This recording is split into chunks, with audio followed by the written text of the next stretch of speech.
This is the Andu Kedei Show.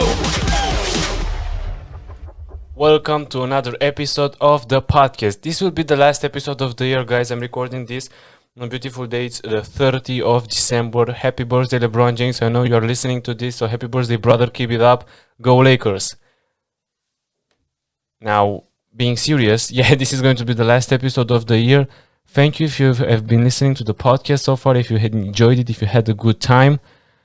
Today's topic is going to be, I'm going to talk about some teams from the NBA, give out my thoughts, my opinions on them. I know it's early. Also want to talk about some rookies. I know it's early, but I feel there are things that need to be said. I don't know if everything that is going right now is going to keep the same trend. Probably it will for some teams, but probably it won't for the other teams. So bear with me in this last episode of the year, guys, episode number 30. Today we are talking about some NBA teams, starting with the Eastern Conference. So in the Eastern Conference, interestingly enough, there are two teams that have not lost a game. One of them is Orlando and the other is Atlanta. So Orlando is 4-0 and Atlanta is 3-0. So no losses for them so far. The truth is that they didn't necessarily play extraordinary teams. I mean, okay, Orlando played against Miami, won, good game for them. They beat Washington twice and Oklahoma, who I expect to have the worst record in the league, and I think most of us do so, because it's more than clear the direction they are headed in. Now, what I liked so far, I will try to do this. Say what I like and what I disliked about this team.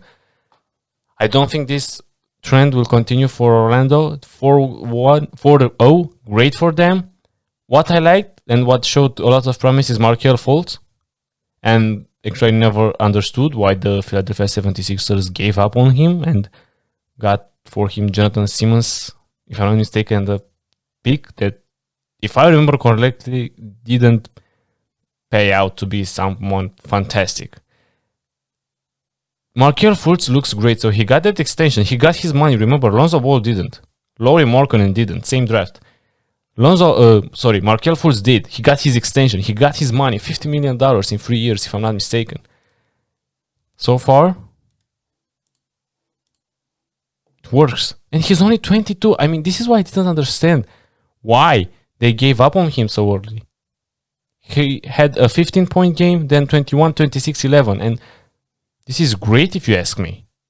And he played 30 minutes per game, averaging 18 points. And want to hear something interesting? 93% at the free throw line. He's only shooting 3.5 per game, but 93% from a guy that came into the league shooting air balls from the free throw line.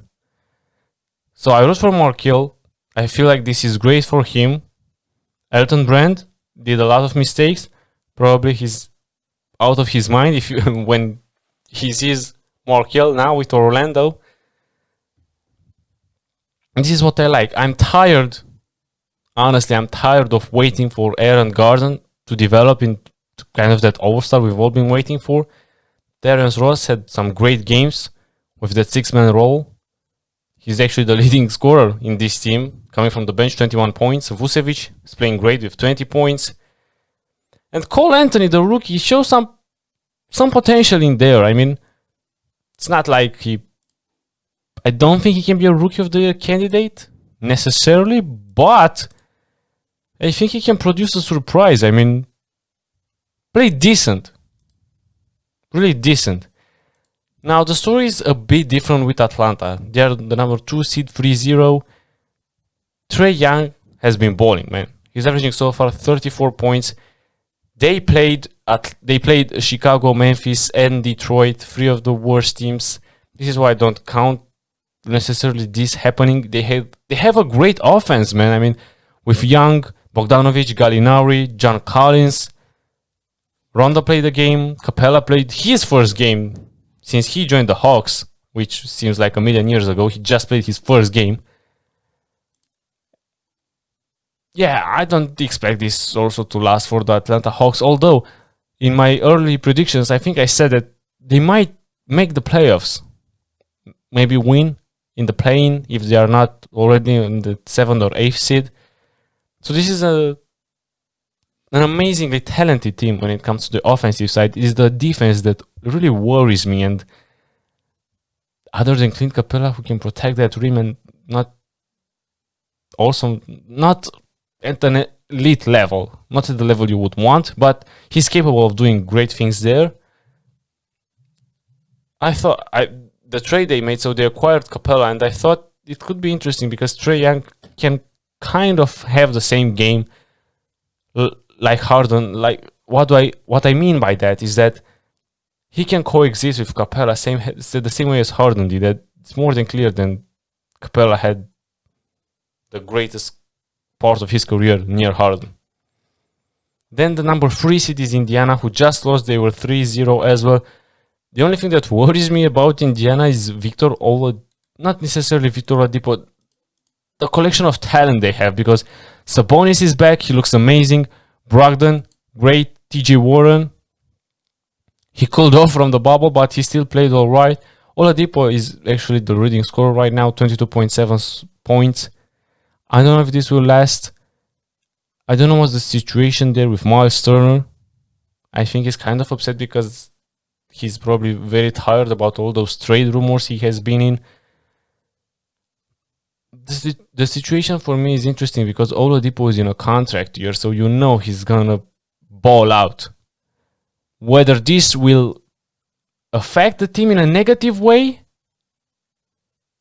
we will see, because I think their 3 best players probably all think they are the greatest player on the team. I mean, Brogdon, Sabonis, and Oladipo. And they are...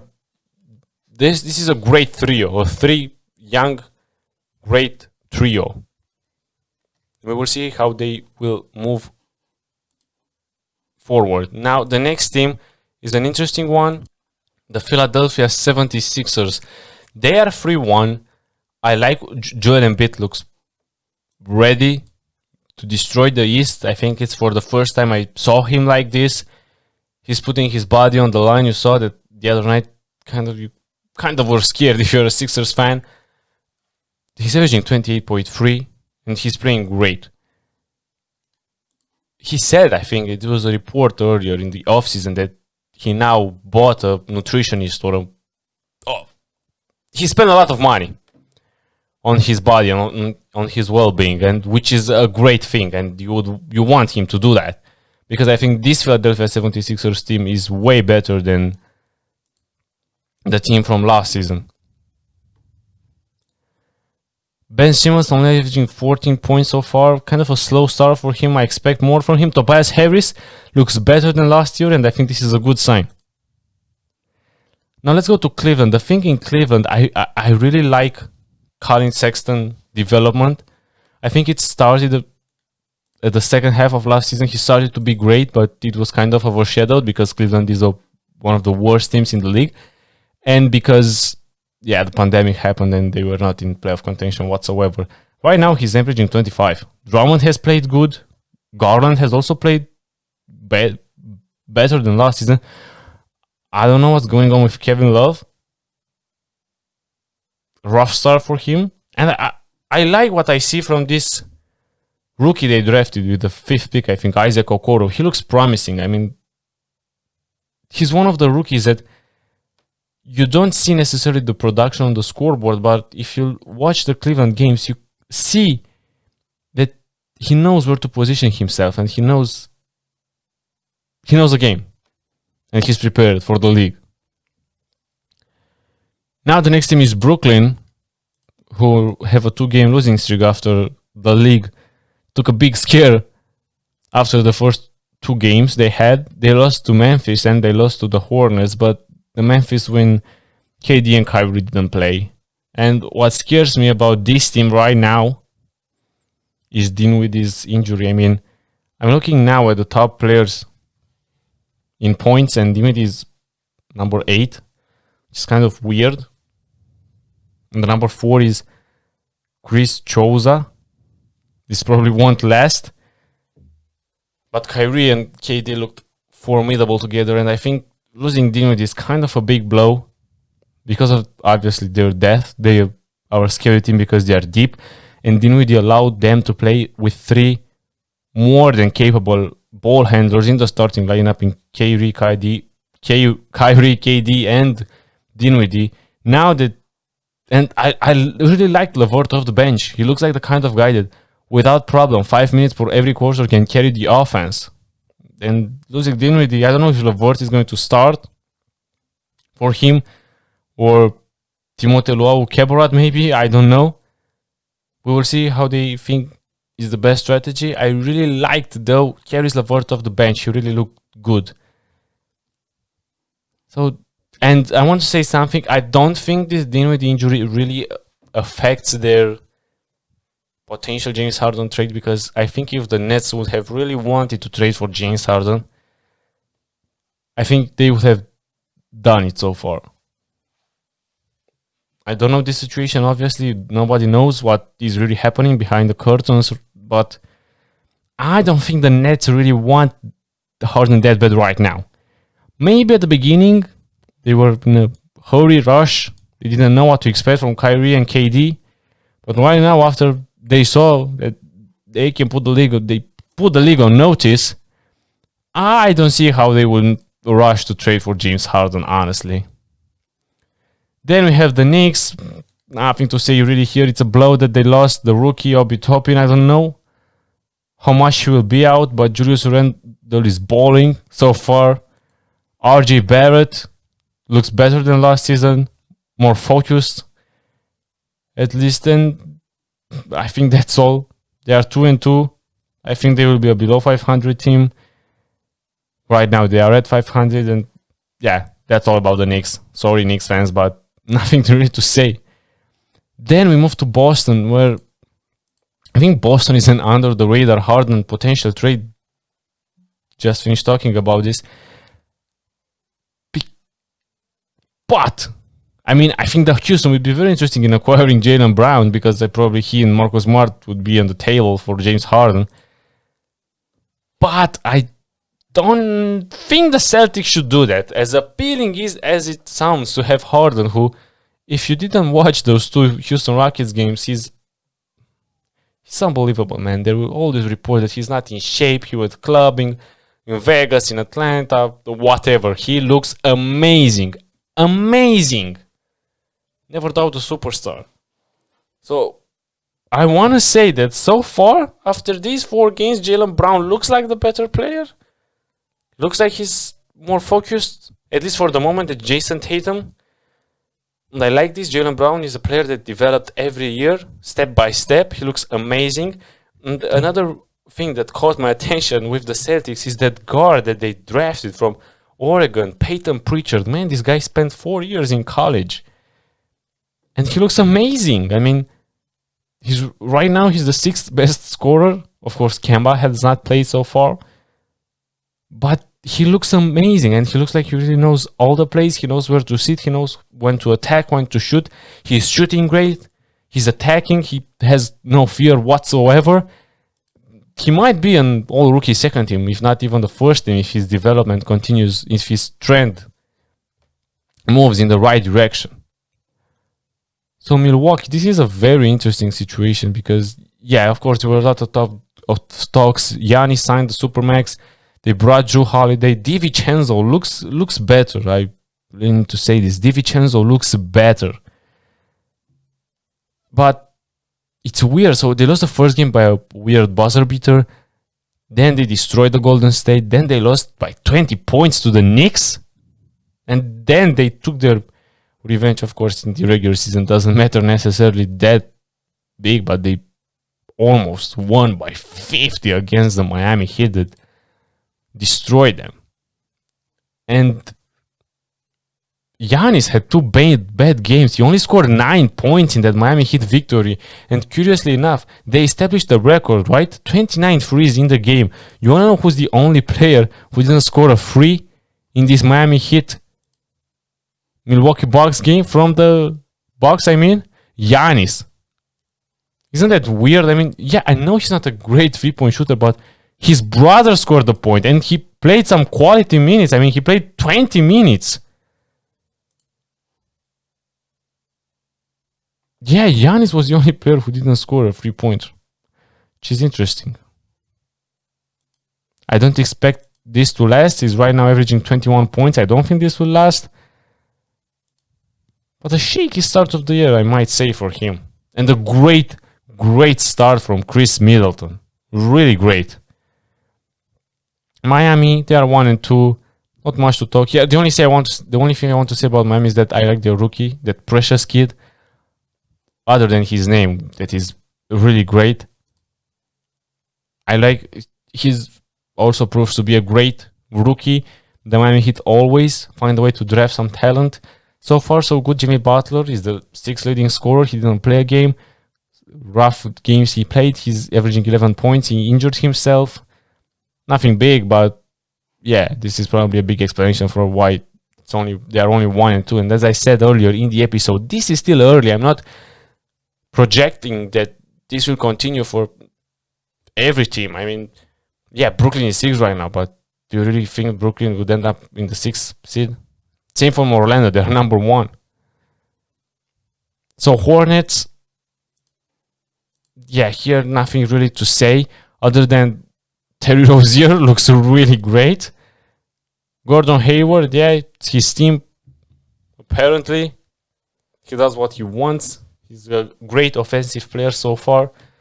He looks good, but I don't expect Charlotte to make the playoffs, not even the play-in.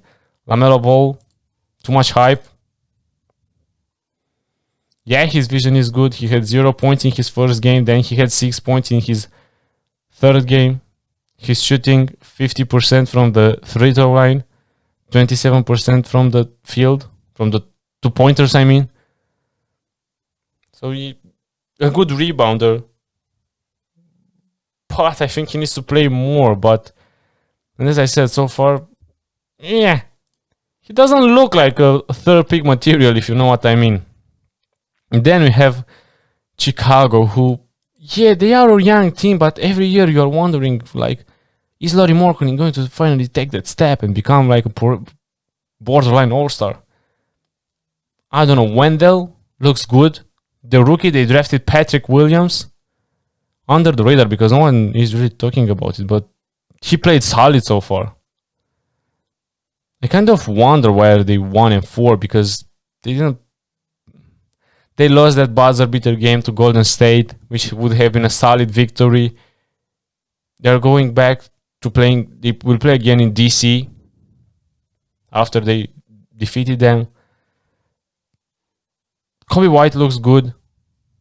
Other than that, nothing really to say about the Bulls.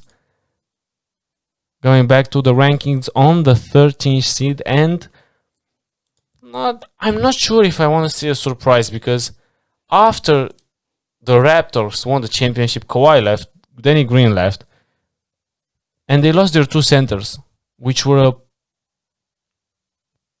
played a great role on the team. Both Ibaka and Gasol are gone.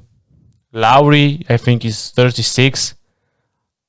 And I don't know if the Toronto Raptors can have high playoff hopes if Kyle Lowry is still their best player. Pascal Siakam, I think he was All-NBA second team last season. But because of the regular season, because he didn't perform in the playoffs at all. I know he struggled with the conditions, with the bubble. Before the bubble, he was not in shape. And at the start of the season, he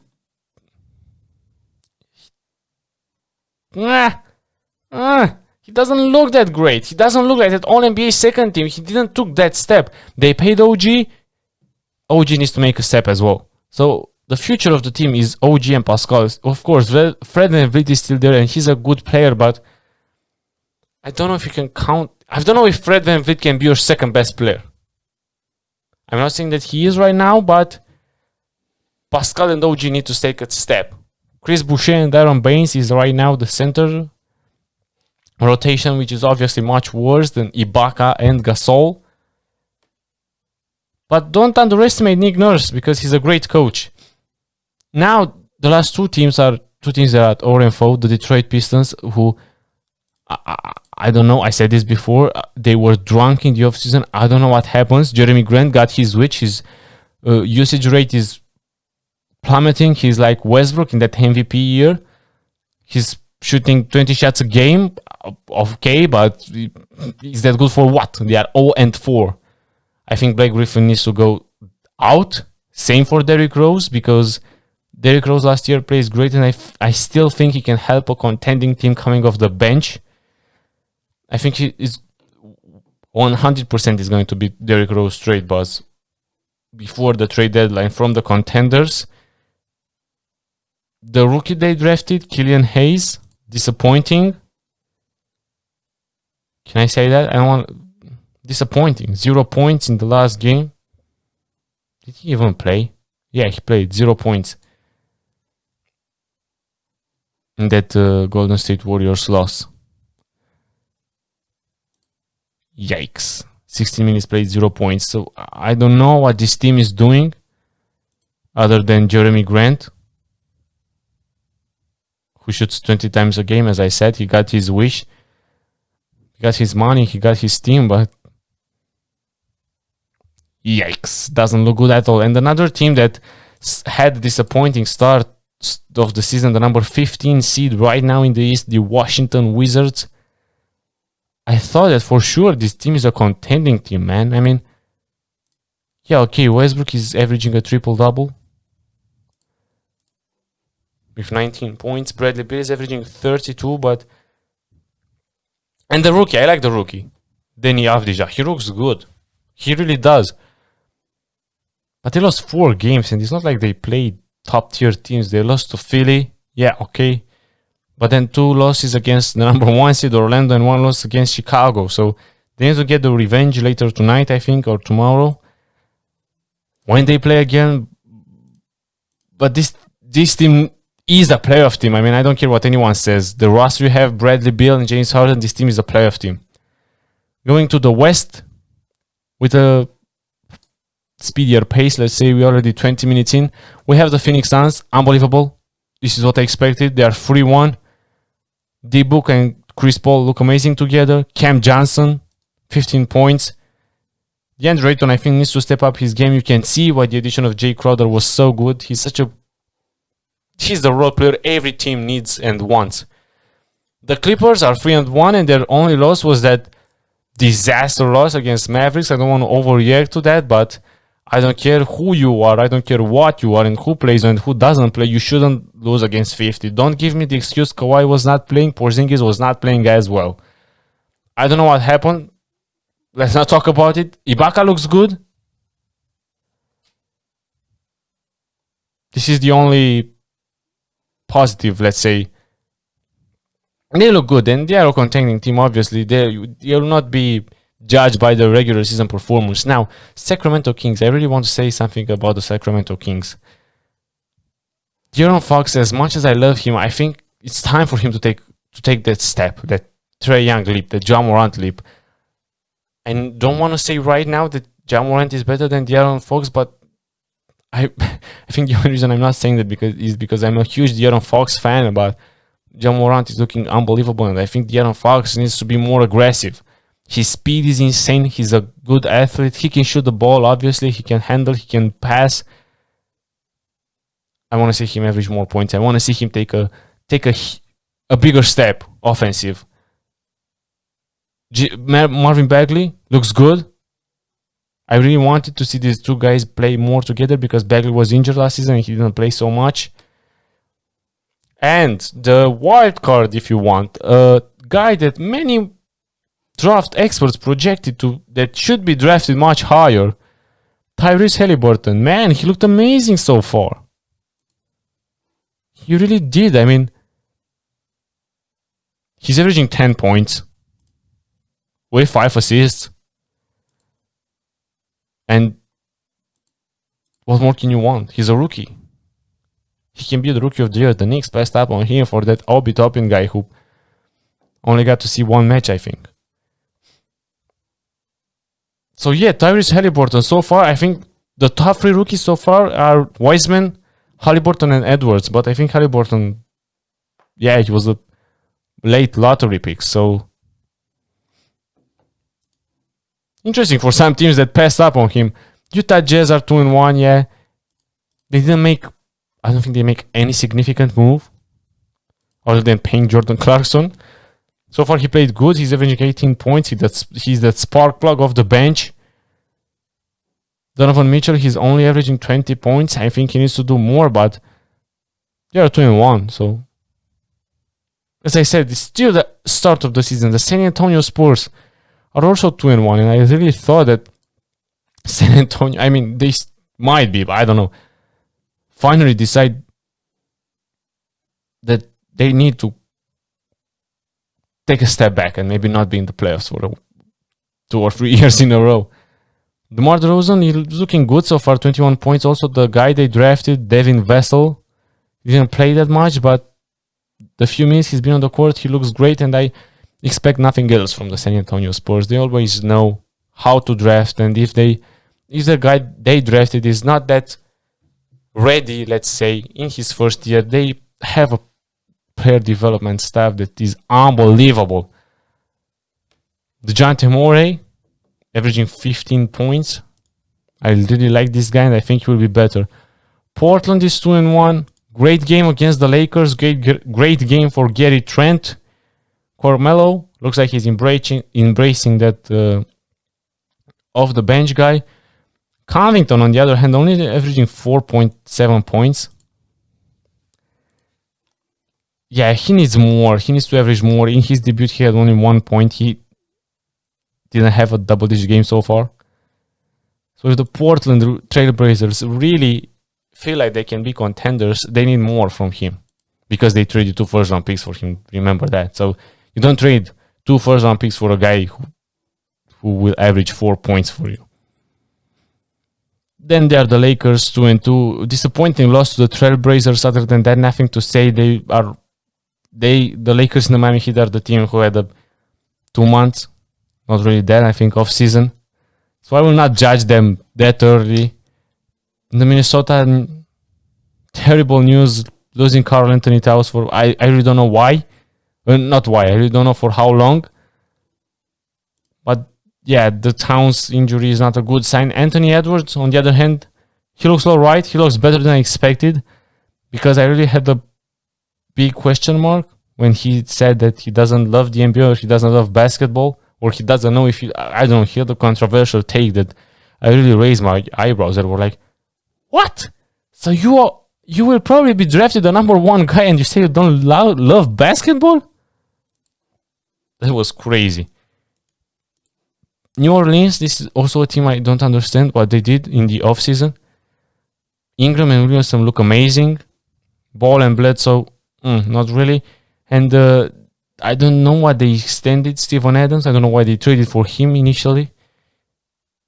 So yeah, this is, in my opinion, David Griffin did an awful job this offseason.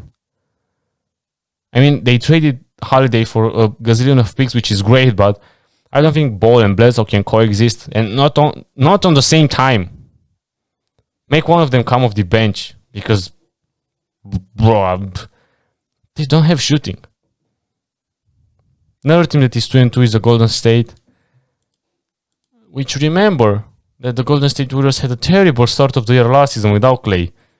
Curry and Draymond were playing, I mean, before the Curry injury. Curry is back, which is great for the league. Kelly Oubre, disappointing start of the season. Very, very disappointing start of the season. The good news is that Wiseman looks solid. Wiseman really looks like he's ready to take the league by force in some years. He's not ready right now. Understandably so, he only played 2 or 3 college games. Probably he's not in the best shape. But I think he will be a solid player, a perennial all-star in the years to come. Then Dallas, also they started 1-2. They lost to the Lakers. Without Porzingis, they defeated the Clippers. So yeah, nothing really to say here as well. Memphis, I really feel bad for Ja. He is out 3 to 5 weeks, but the best news is that the injury is not worse, because he didn't look good at all. At all. I expect Memphis in this month to really suck, because without Ja, they don't have Jaren Jackson as well. So yeah, they will probably have some a losing streak. The number 13 seed is Oklahoma. They are 1-2, and yeah, nothing really to say here. As I said, I expect Oklahoma to probably have the worst record in the league, except if that guy Isaiah Robbie, who broke Vucevic's ankles last night, really turns out to be great. He's averaging 19 points so far. The thing I don't like on this west side is the Denver Nuggets as the 14 seed, 1-3. Rough start for the Nuggets. Murray has not played, I think, in 2 games or something like that. Or in 1. I don't know. But he doesn't look like the bubble version of himself. Jokic looks great. Michael Porter Jr. looks great. He had a 30-point game, shooting the ball very efficiently. He also had a 24-point game in the start of the season. So yeah, he looks good. He's really good. So I think surprising star they have, probably because as good as Michael Porter Jr. is on the offensive side on the ball, yeah, he sucks on defense. He can't defend anyone. So I think probably this is why they lost so many games. And the last team, Houston. So I want to say something before I end up this video, because James Harden is still on the Houston Rockets, and I'm surprised by that. I don't think that he would still be on the team by the start of the season. But James Harden has played 38 minutes, is averaging 39 points, 5 rebounds, 12.5 assists. So, guys, James Harden can still ball and destroy the league. You trolled about him when that picture came out, when he looked out of shape. He dropped 44 in that game. Or that was a preseason game, sorry. My mistake. He dropped 44 points and 17 assists in his first game of the season. So yeah, the beard is back. And remember, he's playing with a bunch of dudes that never played with him before. Christian Wood, they got that guy Tate, Sterling Brown, Bruno Caboclo, Broderick Thomas. I don't even know Broderick Thomas. This is the first time I'm reading this name. Yeah, PJ Tucker is still there, but whatever. And Christian Wood is playing unbelievable basketball so far. He's the second scorer on that team, averaging 27. Wall had not played yet in the regular season, and neither has Cousins.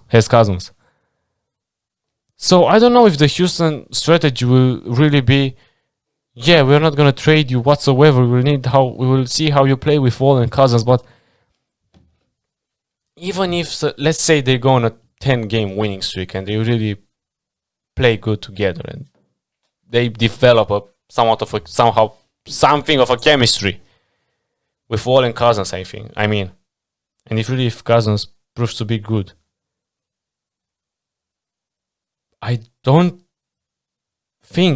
know if Harden still wants to be there. I think whatever happens, he wants to go. This is why I expected the team to trade him by now.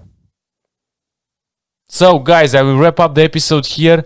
Thank you if you have listened to this last episode of the year. We're coming back stronger in 2021 with a lot of more surprises. Official news, the podcast is now available on Apple Podcasts, so you can find me there as well. Thank you so much. Have a wonderful new year. Stay healthy. Stay good. Peace out.